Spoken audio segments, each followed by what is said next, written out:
الحمد لله نحمده ونستعينه ونستغفره ونعوذ بالله من شرور أنفسنا ومن سيئات أعمالنا.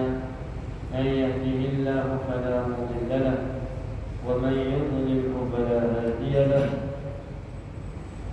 ونشهد أن لا إله إلا الله وحده لا شريك له.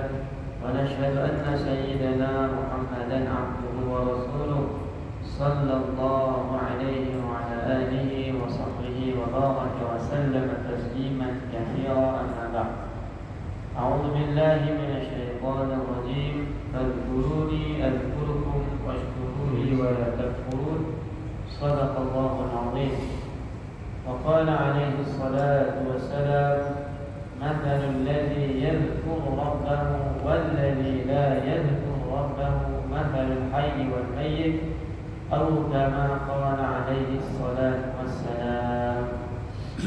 Alhamdulillah, yang berbahagia dihormati para jemaah sekalian, muslimin muslimat, para tetamu-tetamu Allah Subhanahu wa taala.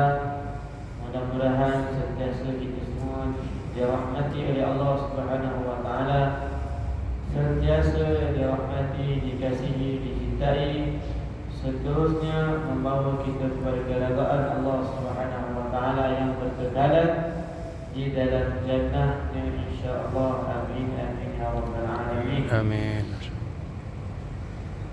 Hadirin yang dimuliakan oleh Allah Subhanahu, setiap manusia perkara yang paling mereka inginkan ialah ketenangan. Perkara yang paling mereka inginkan, yang mereka cari-cari, yang mereka berusaha ke atas perkara tersebut. Walaupun usaha manusia itu berbeza, cara mencari kebahagiaan itu berbeza-beza, tetapi tujuannya ialah sama, satu sahaja. Bagaimana manusia itu mendapat kebahagiaan, manusia itu mendapatkan ketenangan. Ada orang yang dia nak tenang, dia akan pergi satu tempat, berjalan-jalan, dia akan rasa ketenangan. Ada orang dia akan tenang duduk di rumah sahaja. Bermacam-macamlah ketenangan, kebahagiaan yang manusia carikan kebahagiaan tersebut pada banyak tempat.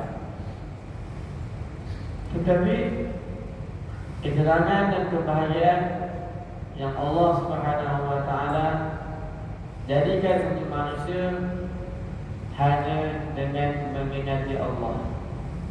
Kalau kita lihat dan kita perhatikan dalam surah Ar-Ra'd ayat yang ke-28, alladzina amanu wa tatma'innu qulubuhum bi dzikrillah, ala bi dzikrillah tatma'innul qulub. Orang-orang yang beriman kepada Allah Subhanahu wa taala dan wa tatma'innu qulubuhum bi dzikrillah, dan hati-hati mereka tenang bizikrillah, dengan mengingati Allah Subhanahu wa taala. Ala ini dalam masalah huruf tanbih, huruf penegasan, huruf nak beritahu kepada orang yang dengar bahawa dengarlah kamu betul-betul, dengar betul-betul yang Allah nak sampai, yang Allah nak beritahukan kepada kamu, yang Allah nak pesan kepada kamu. Semua benda yang kamu cari, yang kamu rasa, yang kamu sangka boleh berikan kebahagiaan kepada kamu, boleh beri ketenangan kepada kamu, jika tidak disadarkan dengan iman, jika tidak disadarkan dengan zikrullah, maka ketenangan, kebahagiaan sama sekali kamu tidak akan dapati.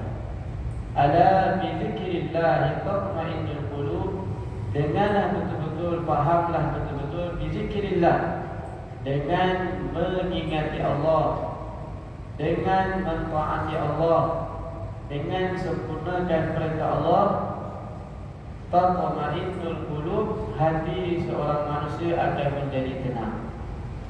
Hati seseorang manusia akan menjadi tenang, dia akan bahagia, dia akan rasa cukup, dia akan rasa selamat daripada segala ketakutan, selamat daripada segala kesusahan.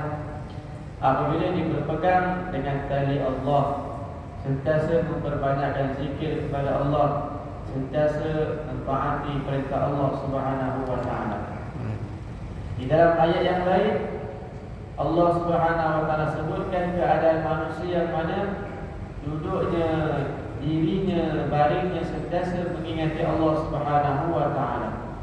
Fa idza qadaytumus shalah fadhkurullaha qiyaman wa qu'udan wa 'ala junubikum.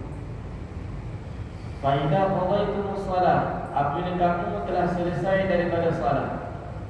Salat ini merupakan satu asbab ataupun satu cara untuk manusia ini benar-benar mengingati Allah. Satu cara ataupun satu alat perantaraan manusia ini betul-betul menghampiri Allah Subhanahu wa taala. Betul dipanggil as-salatu mi'rajul mu'min. Salat merupakan tanda bagi orang mukmin untuk dia bermunajat, untuk dia bercakap-cakap, untuk dia berbual-bual, untuk dia melepaskan segala, mengandung segala masalah-masalahnya kepada Allah Subhanahu wa taala. Maksud daripada salat. Maka Allah Subhanahu wa taala telah berfirman, apabila kamu telah selesai daripada salat, maka buat apa dia? Fadhkurullaha qiyaman, maka ingatlah pada Allah Subhanahu wa taala dalam keadaan kamu berdiri. Sampai-sampai kita sudah selesai salat, kita nak balik rumah, kita zikir kepada Allah. Kita berzikir kepada Allah. Qiyaman wa qu'udan, dan dalam keadaan duduk, kita duduk saja tunggu salat, kita zikir kepada Allah Subhanahu wa taala. Wa 'ala junubikum, dan ketika berbaring pun, maka ingatlah, berzikirlah kamu kepada Allah Subhanahu wa taala. Jadi makna zikir ini makna yang luas. Makna zikir adalah makna yang luas. Bukan kata-kata zikir mesti kita pegang tasbih yang kita berzikir. Itu di antara salah satu cara. Ulama beritahu kullu muti' zakir. Kullu muti' zakir.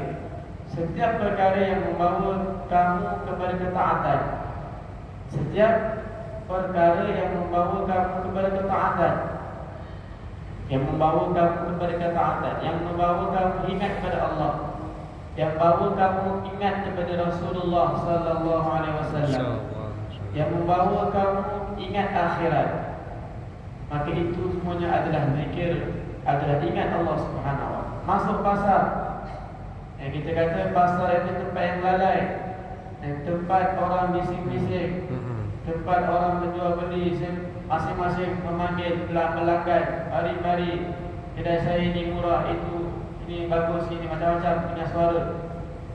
Nampak macam tempat yang lalak, tempat yang tak baik.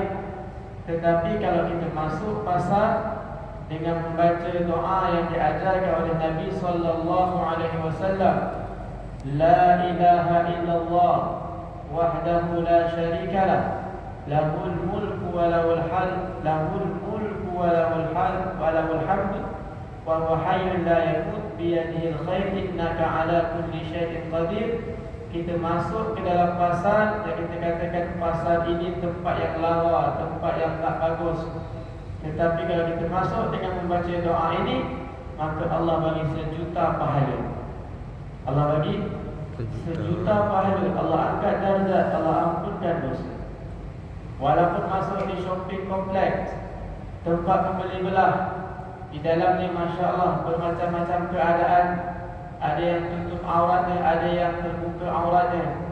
Walaupun tempat yang seperti itu, kita memang nak belanja, nak beli barang, kita amalkan doa, amalkan zikir yang diajarkan oleh Nabi sallallahu alaihi wasallam, maka kita dikira berzikir kepada Allah.